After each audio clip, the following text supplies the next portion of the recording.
Hey guys, today I'm going to do a comparison of an old-fashioned paper calendar with the Google Calendar. The reason that I chose the paper calendar is because that's what I use. I know that seems crazy because I'm so technology-based with everything else that I still go out of my way to use a paper planner, but my thought process is I remember things better and they set better with me if I write them down. So this is what I've been using. I've been using the Erin Condren Life Planner, and I use the vertical layout, so this is what my week looks like. And if you'll notice, it has like 3 sections. Well, this is kind of nice for me because I have 3 preps. So I put all of my schedule for algebra on top, advanced algebra second, and advanced geometry down here. And that kind of helps me see what's coming on. Now, there are other options that you can choose. You can choose a horizontal option, which looks like this, and it splits it day by day, or an hourly option, which kind of helps you see what you're doing each hour of each day. But vertical works best for me, primarily because of the 3 preps. Now, on this calendar, you have an intro, which is when you open it, and it tells you who it belongs to, and if you lose it, it's who to return it to. Then at the beginning of each month, there's a quote. So this quote is kind of inspirational, and it kind of helps me jot things down, and sometimes I put it on the board for my students to see. There's also a year view, so you can get an idea of what's coming this year, and you can lay out your year in advance like that. There's a place that you can put your dreams and goals to keep you on track. There's also monthly notes, so at the end of each month you can write notes. This is where I do my grocery shopping list, and that kind of helps me keep track of what I have been purchasing. I can go back and I can say, okay, I made baked spaghetti on this day, here's what I needed for that. I made everything else, and so that kind of just helps me keep track of that. At the beginning of the month, there's also a monthly view, so you can lay out your month in advance. This helps me keep track of my finances because I can put my, when I get paid, when my husband gets paid, and we organize it in that way.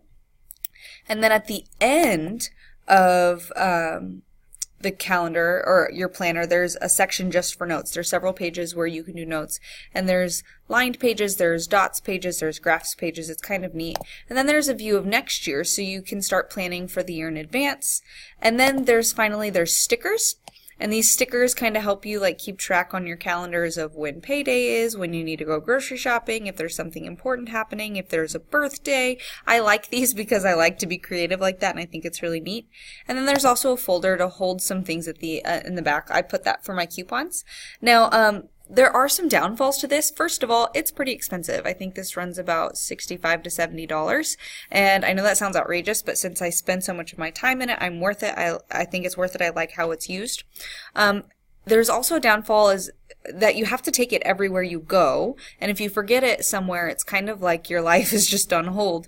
So that's not really ideal. The other part is I can't share it with anybody unless I literally open it up and say, hey, look at what we're doing. So that's kind of difficult. Now, that being said, I have always known about Google Calendar, and our school is an Office 365 school, so there's also a Microsoft Office calendar, but like the Microsoft Office calendar is incredibly confusing in my opinion because everything's overlapping, and then for me personally it takes forever to load because there's always people adding stuff to it, and I just don't care for it that much. But the Google Calendar was interesting because it really helped me see how easy and organized it could be. So here's my Google Calendar that I have up right now, and I was just playing with it a little bit. If you'll notice over on the left, you have a bunch of different like check boxes that you can do, and these check boxes like eliminate some of the calendars. So like for me, this is my calendar, the birthday calendars, the reminders and the tasks and the holidays, and also my mother-in-law's calendar. She shared it with me just in case we're curious on where she is that day. So I went through and I said, okay, what if I unchecked everything and I just wanted to see my calendar? I could check that box, and as you can see, nothing's on it because I haven't really done anything. But what if I just wanted to look at the calendar that I made for my Algebra 1 class? I could click on that, and that tells me exactly what I'm doing. So this week we're on spring break. Next week on Tuesday, we'll be doing multiplying a monomial by a polynomial. And then on next week, Thursday, we'll be doing FOIL. So that's kind of cool. And then the fact that you can share it with these students, and they can see exactly what's coming, and they won't have an issue with it. Now, the other thing that I was worried about is, what about snow days? If I show them my calendar and then we have a snow day and it messes everything up. Well, it's really not that hard to edit something. I can click on it and I can come up here to edit event and I can change the date just very easily. The date's right up here. I can change the date and the time and it's not a big deal at all. Now let's go through adding a new calendar. If I wanted to add a calendar, let's say I wanted to create a calendar for my Advanced Algebra 1 class. This is not the right button. Sorry. Down here you go to Add Calendar. And I'm going to create new calendar and I'm going to call it Advanced Algebra 1. And you can choose your time zone, you can put a description, but I'm just going to create that calendar. And what's awesome for me is, then you're going to come back here to settings. What's awesome for me is that I am a very color coordinated person. Everything in my classroom is color coordinated, so anything that's algebra is orange. So for advanced algebra, all of that stuff is green for me. So I'm going to change it to green, so when it shows up on my calendar, I can easily associate it with what I have in my classroom. So the first thing I'm going to add in my calendar is spring break. Now spring break for us started on Monday and ends on Friday. So I'm going to click on the 11th, and it automatically pops up for an event. So you can put it in whatever kind of event you want, and you can add a title and a name. So I can say this is spring break, and then you can say when it starts and when it stops. So I'm going to say that it started on the 11th and that it's stopping on the 15th. You can add time too. If you want to say it starts on the 11th at 8 a.m. and ends on the 15th at 3 p.m. you can, but you don't have to. And then you can come down here to more options if you want, and it pulls up this little page. Now this, again, you can change your time. I have it marked that it's all day and that it does not repeat. And then you can also like add a location, add conferencing, add all of this stuff over here, which is really neat to me.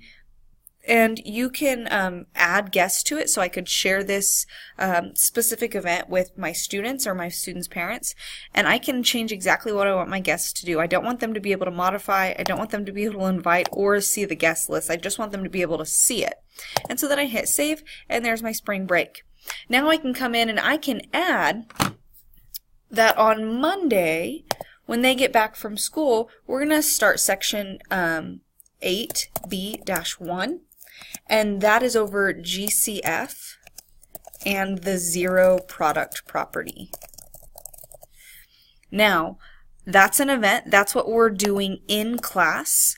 And then I want to add a time to that because I think that's very important. So my Advanced Algebra 1 class starts at 8 in the morning, and it gets over around 9:30. So this gives them a time that this is exactly what they're doing in my class.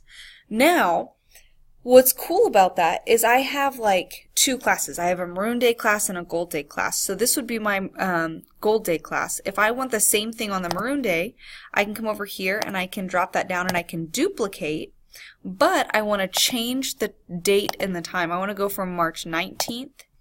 And instead of 8 a.m. to 9:30 a.m., I have a class on this day at 9:30, and it ends at 11. So if you'll notice, it kind of keeps that time there, and I can save it, and there it is. So this is really neat because I can add all of my schedules together, and if I wanted to line up my algebra schedule with that, you can see that the spring breaks line up, and you can see exactly what's happening, what I'm doing on those classes. Now, if you wanted, you could also layer in another one on top of this. Since I have a maroon and gold calendar, we can say this is Gold Day, Maroon Day, Gold Day, Maroon Day, and that would just help keep things organized.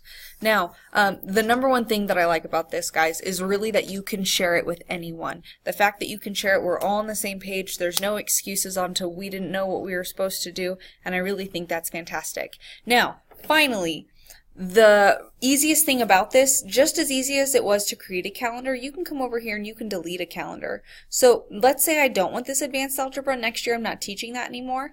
I can come over here and I can settings and sharing, and I can scroll down to the bottom and I can delete it. And it says this calendar will be permanently erased. Nobody will be able to use it anymore. So at the end of the year when that class is over, I can delete it and I can permanently delete it, and those students can move on to their next class.